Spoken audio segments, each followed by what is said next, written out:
Olá, nono ano, tudo bom com vocês? Eu espero que vocês estejam passando bem essa semana. Na semana passada nós não tivemos aula devido à questão da Páscoa, né, o emendamento ali dos feriados, mas essa semana nós estamos aí novamente para dar continuidade àquilo que a gente viu nas últimas aulas. E esse vídeo aqui, como vocês estão vendo aí pelo título, pelo fundo, é o vídeo da nossa aula de Química e a segunda parte do que a gente viu na aula passada. Como eu falei, a gente está estudando a parte de soluções e misturas, e aí na primeira parte nós vimos as classificações, as características, e agora nós vamos para a segunda parte do laboratório de misturas. A gente já viu o que é uma mistura, como funciona, quais são as classificações de uma mistura, e hoje nós vamos ver os métodos de separação. O que isso significa? A gente vai identificar formas de separar as misturas nas substâncias que a compõem. Como a gente viu na aula passada, misturas são sistemas compostos por duas ou mais substâncias, né? E existem formas de nós separarmos essas substâncias puras e isolar essas substâncias puras que compõem a mistura. Então, como nós separamos uma mistura? Primeira coisa, a gente precisa identificar todas as características. E para identificar as características de uma mistura, nós temos alguns parâmetros que são de extrema importância, tá? E aí eu vou listar esses parâmetros aqui para a gente, ó. O primeiro parâmetro é o parâmetro da classificação. O que é isso? Que classificação? É o que a gente viu na aula passada. Se uma mistura ela é homogênea ou se ela é heterogênea. O segundo parâmetro é o estado de agregação. Então é muito importante saber se nessa mistura a gente tem substâncias puras que são sólidas, são líquidas, são gasosas, são sólidos com líquidos, sólidos com gases, sólidos com sólidos, ou líquido ou líquido com gás, e assim vai. Quais combinações de estados de agregação as substâncias puras que compõem a mistura possuem? Tudo bem? E o outro parâmetro são as propriedades físicas. Então, ponto de fusão, ponto de ebulição, solubilidade são propriedades muito importantes que a gente precisa identificar na hora de determinar qual o método de separação que vai ser eficiente para a mistura que a gente está trabalhando. Tudo bem, gente? Eu sei que tudo bem é uma pergunta retórica, vocês não estão me assistindo no exato momento que eu estou fazendo isso, mas como eu sempre falo, vocês podem já colocar as dúvidas nos comentários que eu vou passar lá, vou dar uma lida e já vou saber mais ou menos como é que vocês estão absorvendo o conteúdo. Vamos lá. Primeiro método de separação, então lembra que eu falei agora no slide anterior aqui, que existem esses parâmetros de comparação. Então a gente vai começar estudando métodos para separar misturas heterogêneas. Então tá o título aí, como separar misturas heterogêneas. Os próximos métodos que eu vou apresentar para vocês agora, os primeiros métodos, né, são para separar misturas heterogêneas. Então a gente vai isolar as substâncias puras que compõem misturas heterogêneas. E aí, para começar, a gente vai ver os métodos que são importantes na separação de misturas heterogêneas do tipo sólido-sólido. Ou seja, nessas misturas, todas as substâncias puras que a compõem são sólidas. Então, a primeira coisa, o primeiro método, o primeiro procedimento que a gente vai ver é uma coisa muito simples, que é o processo de catação. Como que funciona o processo de catação? É você utilizar os seus dedinhos ou você utilizar uma pinça, que seja, tá? O importante é que seja um processo mecânico. Ou você tem que utilizar dedos ou pinça, você não pode utilizar nenhum outro tipo de esforço, tudo bem? E aí você vai separar os sólidos de uma determinada mistura. E um grande exemplo disso é quando a gente separa o feijão. Né? A gente sempre tem que tirar aqueles feijõezinhos que já estão mais escurecidos e tudo mais para poder cozinhar. E no que se baseia esse processo de catação? Todos os processos de separação de misturas, pessoal, se baseiam em uma característica, uma diretriz, tá? E o processo de catação, ele tem como base, ele tem como um parâmetro o aspecto das partículas. Não é o tamanho, não é o peso, não é volume, não é nada disso. É o aspecto, ou seja, a aparência. E aí está relacionado com a cor, com a transparência e tudo mais. Então, a gente não tem como utilizar, por exemplo, um método de catação para separar misturas que sejam maiores ou menores, porque vai ficar complicado a gente determinar um padrão de tamanho. Entenderam? Então, como é um processo que depende muito do ser humano, da nossa determinação e da nossa identificação do que são as substâncias dentro dessa mistura de sólidos, é importante que a gente se guie, né, e tenha como parâmetro o aspecto das partículas. Segundo processo para separar misturas sólido-sólido é o processo da ventilação. E é diferente da catação, gente. Na ventilação, a gente não vai catar com a mão, a gente vai utilizar uma corrente de ar. Então a ventilação ela utiliza uma corrente de ar. Olha só, tem um videozinho aqui, ó. Vamos assistir esse vídeo rapidinho. Olha, mas tem uma música alta no vídeo aqui, né, velho? Olha só o que está acontecendo aqui, ó. Tem uma menina, um rapaz, eu não sei o que é. E eles estão tirando impurezas da ração do cachorro. Ele está tirando impurezas da ração do cachorro. Então a ração está com algum tipo de serragem. E ele está utilizando ali um secador, está jogando um jato de ar, para poder tirar essa sujeira da ração do cachorro. Tá? Então esse é um processo de, tá vendo, ó, as migalhinhas voando ali. Então esse é um processo de ventilação, beleza? E aí qual é o parâmetro do processo de ventilação? Eu falei que no processo de catação o parâmetro é o aspecto, ou seja, você identifica pela aparência quais são os sólidos diferentes e cata a partir daquilo ali. A ventilação, como ela é feita por meio de uma corrente de ar, a corrente de ar não vai identificar pela aparência. Qual é o parâmetro que a corrente de ar vai utilizar para separar as substâncias puras? O parâmetro é o peso ou a massa das partículas. O que isso significa? Que a corrente de ar ela vai conseguir carregar aquelas partículas que são mais leves e as partículas mais pesadas elas vão ficar retidas. E aí dessa forma a gente consegue separar sólidos de tipos diferentes. Baseando-se em quê? Baseando-se no peso. Tudo bem? Então se você vê alguma questão, se você vê algum problema que você precisa separar partículas de massas diferentes, a ventilação pode ser um processo bacana aí que funcione bem nessa questão. Tudo bem? Continuando, peneiração, muito famoso, né? A peneiração é a utilização de uma peneira, nada mais, nada menos do que isso. Tomem cuidado porque alguns livros e algumas provas chamam esse processo de tamização, tá? Então tomem cuidado que pode aparecer com esse nome também. Tem um vídeo aqui também bacaninha, vamos ver o que tem nesse vídeo aqui. Ah, esse vídeo aqui é sensacional, gente, olha que sinistro. Olha, o cara ele tem uma peneira automática, eu nunca vi isso na minha vida. Ah, se eu soubesse que isso existia, olha lá. Não faz esforço nenhum, ele só pega com a pá e joga lá. E aí a peneira super utilizada nas obras, né, o que a gente mais conhece, que a gente mais vê por aí. E para que ela serve? Para que a peneiração serve? Principalmente aí nesse vídeo que a gente está vendo. Serve para tirar aquelas partículas que são maiores, não as que são mais pesadas, tá? Tomem cuidado com isso. Então, o parâmetro do processo de peneiração, pessoal, é o tamanho da partícula. Porque o que acontece? A peneira, na verdade, ela é uma película, a gente chama de película ou membrana, que possui poros. E aí os poros eles vão determinar a metragem exata da partícula que vai passar por ali. A peneira ela tem poros que são bem visíveis, né? Essa peneira que a gente utiliza para peneirar areia, por exemplo, são poros grosseiros, né? São redes praticamente. E aí aquilo ali vai determinar não o peso, vai determinar o tamanho.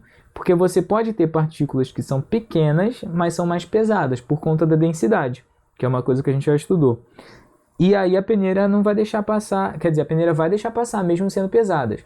Então, o parâmetro da peneiração é o tamanho das partículas, tá? Lembrem bem disso. Continuando, mais uma forma de separar sólidos diferentes é o processo de flotação, tá? A flotação é quando a gente utiliza a água para separar sólidos com densidades diferentes. Então olha o que acontece nesse vídeo aí, ó. Você tem areia, a menina vai misturar areia. Olha a música, gente, que coisa horrível. A menina ela tá misturando areia com folha. Vou tirar esse som aqui. A menina tá misturando areia com folha, ó. E aí ela vai colocar água e olha o que vai acontecer.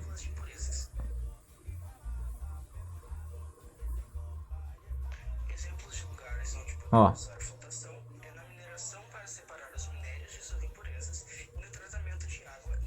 O que acontece? Ó? As folhas, por elas serem menos densas do que a água, elas vão flutuar. Ó, colocando mais água. São enroladinhos, né? Podia ter colocado tudo de uma vez, né? Olha só, tá vendo? O que acontece com a folha? A folha flutua, porque ela é menos densa do que a água.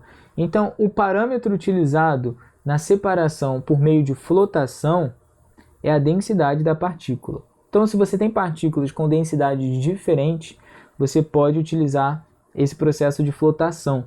Aquele sólido que é menos denso que o líquido, ele vai flutuar. Por isso, lembra muito esse nome, flotação, flutuar. O líquido que é menos denso, o sólido que é menos denso vai flutuar. O sólido que é mais denso, ele vai sedimentar, ele vai ficar lá embaixo, tá? E é importante a gente utilizar um líquido que possua uma densidade intermediária à dos dois sólidos que a gente quer separar, porque ele justamente vai ficar no meio. Então a densidade do líquido tem que ser intermediária. Se o líquido for a água vai ser capaz de separar sólidos que sejam mais densos do que ela e menos densos do que ela. Então, continuando, galera. Separação magnética, aí já o nome já diz tudo. Olha que videozinho lindo, maravilhoso. Essa menina, ó, eu vou narrar para vocês porque o barulho é muito chato. Ela vai pegar farinha, parece farinha, e palha de aço, bombril, e vai misturar farinha com palha de aço. Ó. Primeiro ela incinerou o bombril ali para pulverizar e misturou ali na farinha, tá vendo? Tá misturando na farinha. E aí olha só o que ela vai fazer, ela vai pegar um ímã e vai passar o ímã, ela fechou a tampa, agora ela vai passar o ímã ali na tampa. E o que vai acontecer? Quando ela abrir a tampa, ó, toda a palha de aço, toda a parte metálica da mistura se grudou ao ímã e a farinha ficou ali limpa. Tá? Então, esse é bem simples, né? A gente separa sólidos diferentes baseados no caráter metálico que aquele elemento ou aquele sólido vai possuir. Quanto maior o caráter metálico de um dos sólidos, mais conveniente vai ser utilizar esse método de separação magnética, tá? Então, parâmetro de comparação, o caráter metálico das partículas. Até esqueci que tinha esse magneto aí pulando, eu esqueci desse negócio. Esse é bem tranquilo, né, gente? Qualquer dúvida vocês podem me perguntar ali embaixo, tá? É meio esquisito eu dar aula para a câmera, mas é isso aí, vamos continuar. Filtração. Agora olha o que aconteceu ali, gente. Até aqui a parte de separação magnética, nós vimos como separar misturas sólido e sólido, ou seja, misturas compostas apenas por sólido. Agora a gente vai começar a ver misturas heterogêneas, porém sólido-líquido. Então, métodos para separar misturas sólido-líquido, ou seja, misturas que possuem substâncias puras, sólidas e líquidas. O primeiro processo, mais simples de todos, é o processo da filtração, muito utilizado na nossa casa na hora de fazer o café. É porque o que acontece? Quando a gente mistura café com água quente, nem todo café ele se dissolve, ele ainda fica com aquela borra de café. E aquela borra ali não é legal, a gente não quer beber, é ruim. O que acontece? A gente precisa filtrar. Quando a gente fala em café, vocês logo lembram da cafeteira, que é o que a gente usa hoje em dia. E a cafeteira ela já possui o processo de filtração embutido, então a gente quase não percebe. Mas ali sim está acontecendo também uma filtração. A mistura ela é formada ali no próprio filtro da cafeteira e o filtro ele vai fazer o processo de filtração depois. Então é bem tranquilo. E no que se baseia, pessoal? Isso daí tem como parâmetro a solubilidade e o tamanho das partículas. O que acontece? Primeiro, solubilidade. A borra de café é a parte do café que não solubiliza em água. Então, a solubilidade é importante no problema. E o tamanho das partículas é importante na resolução desse problema. Que aí quando a gente filtra, o papel filtro, ele vai deixar passar aquelas partículas que são menores, ou seja, as partículas do líquido e do caldo de café que vai junto do líquido, né? Ou da parte de café que dissolveu, e as partículas maiores, formadas por conta da não dissolução da borra de café, vai ficar retida no filtro. Então, continuando, esse aqui é mais um complemento daquele processo, que esse aqui é o processo de filtração a vácuo, que é quando você quer acelerar. Então, quando você quer acelerar o processo de filtração, a gente utiliza esse equipamentozinho aqui, olha. Esse cara aqui é um funil de Bunsen, que é um funil que tem uns furinhos aqui, a gente coloca um papel de filtro em cima desses furinhos, coloca a nossa mistura ali, e esse cara aqui embaixo, o Kitasato, ele tem uma saidinha que a gente liga através de uma mangueira numa bomba de vácuo. Eu ia falar bomba de vapor, nada a ver. Numa bomba de vácuo. Essa bomba ela vai fazer uma sucção, e aí o que vai acontecer? Vai diminuir a pressão. É como se estivesse diminuindo a pressão atmosférica ali embaixo, fazendo com que o líquido passe por esses buraquinhos mais rapidamente. Então vai puxar ali e vai acelerar a filtração. A gente usa muito isso em laboratório, tá, gente? E esse aí é a mesma coisa do anterior, só que é acelerado pelo vácuo. Outro processo para separar misturas sólido-líquido ou líquido-líquido também funciona. O processo de decantação. O processo de decantação, gente, é nada mais nada menos do que esperar e ter paciência no Senhor. Porque o que acontece? Nesse processo você tem que esperar a natureza, ou seja, a própria gravidade da Terra, atrair aquelas partículas que são mais densas para o fundo. Então você vai deixar a sua mistura ali em repouso e aí vai ter essa sedimentação, olha, que é a deposição das partículas pesadas no fundo. Elas vão ficar aqui e aí você vai tirar o líquido por cima, tá? Quando você tem dois líquidos com densidades diferentes, a gente utiliza esse funil de decantação aqui, ó, tá vendo? Porque o que acontece? Ele vai ter uma torneirinha aqui embaixo, a gente abre essa torneirinha, deixa passar um pedaço, deixa passar o líquido que é mais denso, que está aqui embaixo, né? Esse exemplo aqui a gente tem a água e o óleo. Isso aqui vai passar, você coleta isso num outro recipiente, nesse bekerzinho, esse copinho que vocês estão vendo aí, separa isso e aí depois você vai tirar a parte de cima, né? No laboratório, quando a gente faz isso, a gente tira o meio e descarta, porque ali no meio a gente não consegue definir muito bem o que é óleo e o que é água, o que é uma substância ou outra. Então descarta aquele meio, joga fora e aí depois pega só o óleo. E aí novamente esse processo de decantação depende da densidade. Então as substâncias que são mais densas, elas vão ser puxadas para baixo naturalmente, porque a substância mais densa ela possui partículas mais próximas umas das outras em relação a um determinado volume. Então isso vai fazer com que elas se depositem com mais facilidade ali no fundo. E aí você tem que deixar a ação da gravidade agir. Um outro processo é o processo de centrifugação. Centrifugação serve para misturar sólido líquido e às vezes sólido líquido. Serve para misturar sólido líquido. A centrifugação, pessoal, na verdade ela é uma aceleração disso aqui que a gente viu, da decantação. É basicamente isso. Você vai utilizar uma centrífuga, que é esse equipamento que vocês estão vendo nesse GIF aqui, olha. Você coloca uns tubinhos ali com a sua mistura e aquilo ali vai girar. E aí, conforme gira, tem a ação da força centrípeta, que é um negócio que a gente estuda em física. E essa força centrípeta ela vai fazer com que as partículas mais pesadas, elas sejam direcionadas para fora do círculo e as partículas mais leves para dentro. É como se fosse o efeito da marimba. Quando a gente gira uma marimba, a pedra, que é uma partícula pesada em relação ao fio, a cordinha, ela vai ser direcionada para as extremidades, não é verdade? Quanto mais rapidamente gira a marimba, mais a pedra ela vai para a extremidade. Tem aí na figura que vocês estão vendo aí, um exemplo de centrifugação do sangue, que é utilizado nos laboratórios de análise clínica. Então, o sangue, para ser feito análise de plaquetas, é necessária a utilização do plasma do sangue, que é a parte líquida. Então, lá no laboratório, eles colocam o sangue na centrífuga, né? Tem aí um processo bonitinho, né? com todas as etapas necessárias, mas é basicamente colocar na centrífuga e deixar a parte sólida do sangue, porque o sangue ele tem uma parte sólida, tá, gente? Compostos por glóbulos e tudo mais. E essa parte sólida, que é mais pesada, vai ser direcionada para o fundo do tubo. E aí a parte líquida vai ficar em cima, o plasma. E aí esse plasma ele é retirado com uma pipetinha, que é um sugadorzinho que eles colocam ali e retiram o plasma do sangue. Evaporação também é bem tranquilo. É só você deixar a natureza agir.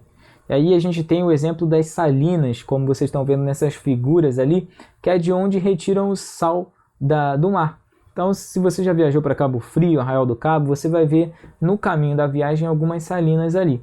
E aí o que acontece? Existem tanques que são abertos, o mar, né, a água do mar, ele entra, fecha aqueles tanques e a água do mar fica ali, parada nesses quadradões aí. E é importante ficar bastante espaçada para ter uma superfície de contato maior com o sol. O sol vai chegar ali, vai trazer calor, vai ter o vento, vai fazer com que o líquido evapore e o sólido fique ali, que é o sal. Então essa é uma forma de separar a mistura sólido-líquido. E esse aqui, ó, se vocês notarem na mudança do título, é o primeiro método que a gente está vendo que separa a mistura homogênea. Lembra que a gente já conversou sobre isso, que a água do mar é uma mistura homogênea? Né? Quando você pega a água do mar, é claro, tem que ser um mar bonito, como a gente já conversou na sala. Se você pega a água do mar num copo, vai parecer que é água pura. Você não tem a detecção organoléptica, digamos assim, através da visão, né? Claro que se você beber, você vai detectar que tem sal ali, mas através da visão você não consegue enxergar fases, porque você só tem uma fase ali. E aí o que acontece, aquilo ali é uma mistura homogênea. E aí isso é uma forma de separar misturas homogêneas sólido-líquido. Porque o que acontece? O parâmetro nesse caso aqui é o estado de agregação. O que acontece? Se você tem um sólido e um líquido, obviamente o líquido sempre vai virar vapor primeiro, tá? Porque ele já passou pelo processo de fusão. O sólido, para virar vapor, ele precisa ainda passar pela fusão para depois ser evaporado. Tudo bem? Então, evaporação é o primeiro processo para separar misturas homogêneas, que a gente está vendo nesse vídeo aqui hoje. Tá? E separa misturas sólido-líquido. Ah, tem o Jacanzinho falando aqui, ó. O sal é um tempero importante. Gente, eu tinha até esquecido que eu coloquei esse Jacan aqui, ó. Ah lá. Isso aqui é bem legal, porque o sal que a gente consome nos nossos alimentos, ele de fato vem do mar, tá? Uma outra forma de separar misturas sólido-líquido, mas também pode separar misturas líquido-líquido, para separar misturas homogêneas, tudo bem, gente? É o processo de destilação. Olha só, o que acontece aqui. Na evaporação, você está separando sólido e líquido homogêneo, certo? Só que você está deixando o líquido ir embora. Não tem como você reaproveitar essa água. Agora vamos supor que lá nas salinas a gente queira a água também sem sal. Imagina que interessante seria você aproveitar o sal e a água também. E aí essa água dessalinizada, água sem sal, seria uma água importante aí para a gente poder beber. E aí existe o processo de destilação que nos permite capturar o líquido que foi evaporado. Então o que acontece? Como vocês estão vendo aí nessa animação, a gente tem aqui nesse balão de vidro, que aqui é um balão de fundo redondo, porque ele está dentro de uma manta. Isso aqui é uma manta de aquecimento, que a gente chama, esse aparelhinho aqui. Está aquecendo a mistura que está aqui dentro. Aqui dentro a gente tem um líquido, pode ser água, tá? Com sal, pode ser uma mistura líquido-sólido. E aí o líquido, no caso a água, vai evaporar, certo? Conforme ele vai ser aquecido. O sal não evapora, o sal ele fica aqui. O líquido vai evaporar. E aí, como aqui está tudo fechado, ó, tem um termômetrozinho aqui, tá? Que é importante, daqui a pouco eu já vou falar para quê. Como aqui está tudo fechado, o líquido que evaporou, ou seja, o vapor, né? Ele vai ser induzido a passar por isso aqui, ó. Esse aparelhinho aqui a gente chama de condensador. Eu acho que tem até os nomes aqui, ó. Esse é o condensador. Volta. Por que esse cara se chama condensador? O vapor ele está passando aqui dentro, tá vendo? Ó? Só que do lado de fora, na verdade esse condensador aqui ele é composto por dois tubos, um dentro do outro, dois tubos de vidro. No tubo interno vai passar o vapor que a gente está querendo. E no tubo externo vai passar uma corrente de água fria. É uma água corrente, fria. Para que essa água está ali? Essa água está ali justamente para fazer com que o vapor diminua a sua temperatura e vire líquido novamente. Então você está recuperando aquela água que estava misturada com o sal, tá? Então você tem aqui o condensador que está fazendo esse papel. E por que é importante a água corrente? Por conta do choque de temperaturas. E a água está sempre no sentido contrário ao sentido do vapor. Porque aí ela vai entrar geladinha e, é claro, conforme ela vai trocando calor com aquele vapor, ela vai se esquentando. Mas aí quando a água estiver já esquentando, ela vai embora. Ela já está na saída. Então a água ela tem que estar no sentido contrário ao sentido do vapor. E aí o vapor ele se torna líquido, ele condensa. É por isso que é o processo de condensação e é feito por um condensador. E aí o que é importante? O estado de agregação ou o ponto de ebulição. Lembra que eu falei que esse tipo de método pode separar misturas líquido-líquido? Então, no caso de misturas líquido-líquido, é importante que eles tenham pontos de ebulição diferentes. E aí é que está a importância desse termômetro, porque o nosso aquecimento, a gente vai aquecer até atingir o ponto de ebulição do primeiro líquido, ou seja, daquele líquido que tem o menor ponto de ebulição. E aí a gente tem que manter a temperatura constante ali, ou seja, sem variar. Porque se a temperatura aumentar muito, ela pode atingir o outro ponto de ebulição. E aí os dois líquidos vão evaporar e você não vai separar nada. Só que eu recomendo a você, se você quiser separar dois líquidos, a destilação fracionada. Tá? Ela é mais recomendada para separar misturas homogêneas do tipo líquido-líquido. Eu não faria isso, apesar disso estar escrito no livro de vocês, mas eu nunca iria separar uma mistura líquido-líquido através de uma destilação simples, a menos que sejam dois líquidos com distâncias absurdas de pontos de ebulição, o que é muito complicado, né? Não é o que a gente faz comumente no laboratório. Agora, a destilação fracionada, ela já é mais recomendada, porque além dela ter o condensador, ela tem também a coluna de fracionamento. Então, olha a diferença que existe entre aquele outro processo para esse daqui. Essa coluna de fracionamento é uma coluna de vidro com várias prateleiras internas de vidro ali, como se fossem prateleiras mesmo. E aí o que acontece? Como nesse caso nós temos dois líquidos, esses líquidos eles podem acabar tendo pontos de ebulição um pouco próximos. E outra coisa, quando o primeiro líquido evapora, ele acaba carregando também algumas partículas do outro líquido que ainda não evaporou, da outra substância que ainda não evaporou. E essa coluna de fracionamento está aí justamente para impedir as partículas mais pesadas de passar. Então, como ela tem prateleiras de vidro, conforme a primeira substância evapora, mesmo que ela carregue algumas partículas da segunda substância, essas partículas, por serem mais pesadas, elas vão bater nas prateleiras e vão cair. Então, aqui dentro da coluna de fracionamento, vai acontecer da segunda substância chegar um pouquinho até aqui, mas bater nessas prateleirinhas de vidro e voltar. Então você vai ter uma separação mais eficiente desse tipo de mistura. Tudo bem, gente? Então é isso, até a próxima. A gente fechou aqui a nossa parte de separação de misturas. E lá no nosso grupo de WhatsApp eu vou propor uma atividade bem bacana para vocês realizarem. Tudo bem? Um abraço e até o próximo vídeo, galera. Até mais.